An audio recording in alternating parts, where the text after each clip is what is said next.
ভারতের অপরাধ জগতের ইতিহাসে এমন কিছু ঘটনা আছে যা নাড়িয়ে দিয়েছিল পুরো দেশ।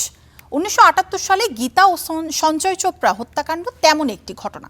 প্রায় অর্ধ শতাব্দী পরেও এই ঘটনা মানুষের স্মৃতিতে জীবন্ত। এবার এই দুই তরুণের রহস্যজনক হত্যার ঘটনার অবলম্বনে নির্মিত হয়েছে ওয়েব সিরিজ রাখ। के पेट पर दो चिड़िया माँ, घर से दूर पार दरिया माँ। 1978 সালের 26শে আগস্ট ভারতীয় নৌবাহিনীর এক কর্মকর্তার মেয়ে গীতা চোপড়া আর ছেলে সঞ্জয় চোপড়া বাড়ি থেকে বের হয়েছিল রেডিও অনুষ্ঠানে যোগ দিতে, কিন্তু সেদিন তারা কেউ গন্তব্যে পৌঁছায়নি। 2 দিন নিখোঁজ থাকার পর 28 আগস্ট এক জঙ্গলে সন্ধান পাওয়া যায় গীতা ও সঞ্জয়ের নিথর দেহ। এই ঘটনায় মুহূর্তে স্তব্ধ হয়ে যায় পুরো দেশ।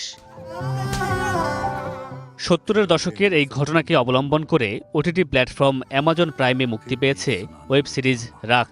2 কিশোরের নিখোঁজ ও হত্যা রহস্য এবং এরপর হত্যাকারীদের ধরতে এক পুলিশ কর্মকর্তার রুদ্ধশ্বাস অভিযান, যার মধ্য দিয়ে উঠে এসেছে বহু বছর আগের এক রহস্যময় অধ্যায়।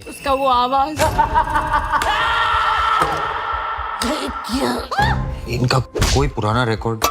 নির্মাতা প্রসিত রায়ের ক্রাইম থ্রিলার সিরিজটিতে অভিনয় করেছেন আলী ফজল, সোনালী বেন্দ্রে, রামদীপ যাদব এবং আমির বশির।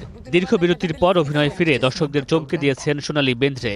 এছাড়া প্রথমবার পুলিশ অফিসার চরিত্রে দেখা গেছে আলী ফজলকে এবং লেফটেন্যান্ট কর্নেল অশোক আরোরা চরিত্রে আমির বশিরকে। खुला घूम रहा है वो जानवर, कब पकड़ेंगे आप इसे? ये एक शैतान का काम है सर। মুক্তির পর থেকে সামাজিক মাধ্যমে আলোচনায় সিরিজটি। কিভাবে ধরা পড়ে প্রকৃত খুনি আর কেন এই ঘটনায় কেঁপে উঠেছিল পুরো ভারত, তাই নিয়ে চলছে নানা বিশ্লেষণ। किसकी जान ली होगी इन्होंने?